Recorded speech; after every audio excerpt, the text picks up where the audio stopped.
The sky off Thalera burned violet, a Senemi warships carved through the atmosphere.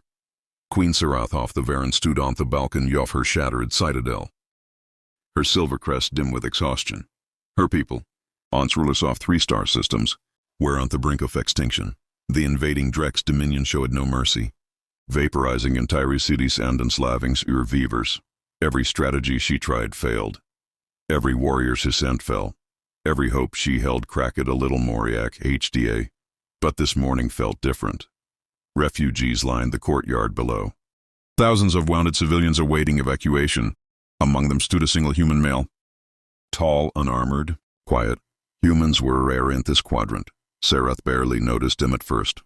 After all, he looked ordinary, almost fragile compared to the towering Varan soldiers. He stood with his hands behind his back, eyes fixed on the smoldering battlefield beyond the mountains. The queen did not know his name. Not yet. Suddenly, Vesky roared. A Drex destroyer tore through the clouds and D-fire Hawk cannon blast toward the courtyard. Sarath's heart stopped. Her guards shouted. Civilians screamed. This hawk wave exploded across the ground with blinding white intensity. Butona figure moved first. The human stepped forward. No armor. Now upon. No shield. He raised his hand. Just his hand. And this shockwave froze in midair, pressed against an invisible barrier. The ground rumbled. Sparks danced around his fingers like caged lightning. The entire crowd stared in disbelief. Even Sarath stumbled backward, unable to comprehend what she was seeing.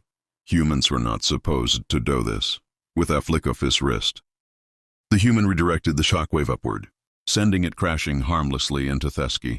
The Drex destroyer hesitated, scanner scrambling, unable to classify the impossible energy signaturate just detected. Only then did the human turn his head slightly, as if sensing the queen watching him. His eyes glowed faintly blue, not natural, not normal, not human, or at least not only human. The entire courtyard fell silent. The human finally spoke, his voice calm yet carrying the weight of storms. Your Majesty, he said, bowing with an elegance no refugee should possess. My name is Kel Aaron, and I believe it is time we stop losing this war. Sarath stared at him, trembling, for the first time in months. Asparkov belieflicere den side her. Who? What are you? She whispered. Kale glanced at the approaching Drex fleet and answered simply, a weapon your enemies never prepared for. And when he straightened, the mountains in the distance began to vibrate. The war was about to change. Kale stood at the center of the ruined Cordy artist. Drex warships descended from Vesky like bladed shadows. Queen Sarath watched with her heart pounding against Terabs. The moment the human's power ignited there, the enemy fleet changed formation, shifting into combat stance as if they recognized a threat far beyond anything they had faced before. The Varen soldiers pulled their civilians back, forming a defensive ring around the queen. But Kale raised his hands lightly, and there itself seemed to be. Stay behind me, he said, his voice calm but resolute. His eyes glowed brighter than before like a windstar compressed into a human form. A Drex dropship screamed toward the ground, firing a plasma torrent directly at them. Sarath screamed his name even before he acted. Just like the first time. He was the faster force. He walked forward through the searing blast. Here, Satyr. This stream of plasma breaking apart around nun barrier that hugged his skin likia. Shimmering coat of pure energy. Head drove his palm forward and sent a timeless shockwave into Vesky. The blast struck the dropship with the power of an ancient god. The metal hull folded inward like paper. The engines exploded, and the wreckage fell harmlessly into dust before touching the ground. The crowd lost its breath. This is not possible, Sarath whispered. Humans do not have. Kelkuten softly. I am not there because I'm only human. Another fleet line of Drex craft dived with synchronized precision, unleashing volley after volley of kineticure, ounce and plasma fire. The heavens looked like a river of flame pouring down onto a single man. But Kale did not flinch. He raised both hands. The ground beneath his feet cracked into a turn of a circular glyph glowing blue like an enchantress awakening from a sleep 20 centuries long. A column of force like invisible glass rosy around him. absorbing fire that could have melted Star's hips. Kel stepped forward as if the world moved out of his way.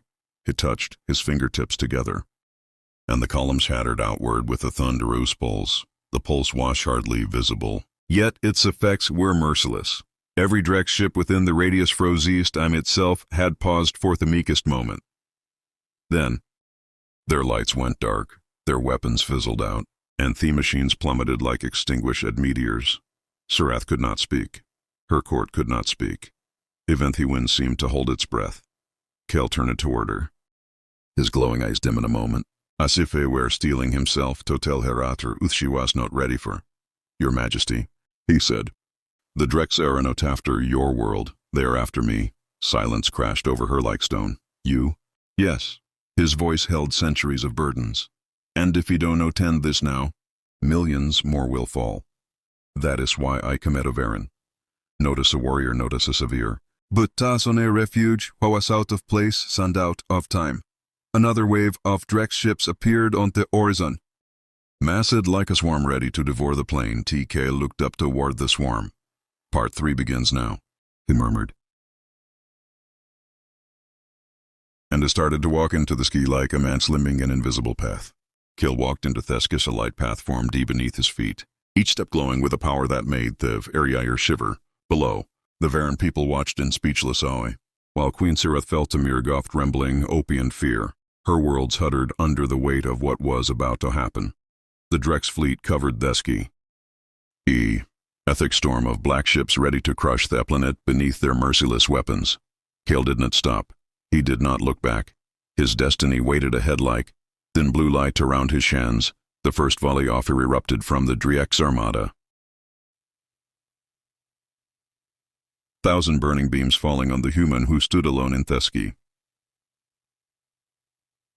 It was a death blow meant to crush worlds, but him itself seemed to bow before Kel. The beams froze in a tight sphere around him. Hanging in the midair like crystallite and glocked in place, Kel closed his eyes. The air thickened. A ring of force began to spin around him. Slowly at first, then so fast that its shimmering edge blurred into pure light. Then the explosion came, not outward, but inward, drawing all frozen beams toward its center. Then he released them. A light howl ripped across Theski. The Drex fleet shattered. The flagship split into Tua Sifternbuthe and Sofanangrigod.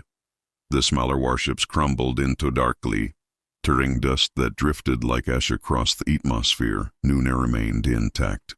No tone. The planet fell into a silence as deep as heck osmos itself. Kel began to fall back toward the surface, the sky opening for him like a soft path. His glow dimmed at each meter he sunk, as if the power within was finally settling after a long and ancient battle. If it landed on the courtyard stone with us oftude, Queen Serath stepped forward. Emotion tight in her throat. "You have Civitas," she said. "Herwards Barrelia." Whisper. Kel looked at her with tired blue eyes. "I ended what wishing me," he replied. "And in Yorski. That finally found its rest. What are you really?" Serath asked, her voice both fearful and grateful. Kel lifted his gaze toward Theski Hewasonsi again. "Yem the last memory of what this universe has tried to forget," he said softly. "I came out a not fight.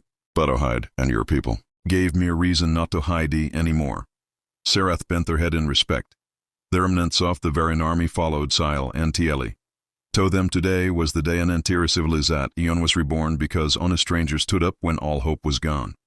Kel turned away from the crowd, feeling the weight lift from his soul for the first time in his long existence. The wind carried his hair back as he stepped toward the horizon. "Your world is safe," he said finally, "as long as I am here." And with those words, he walked into the light of dawn while the planet behind him rose into new store, saved by a human who was never meant to be merely human.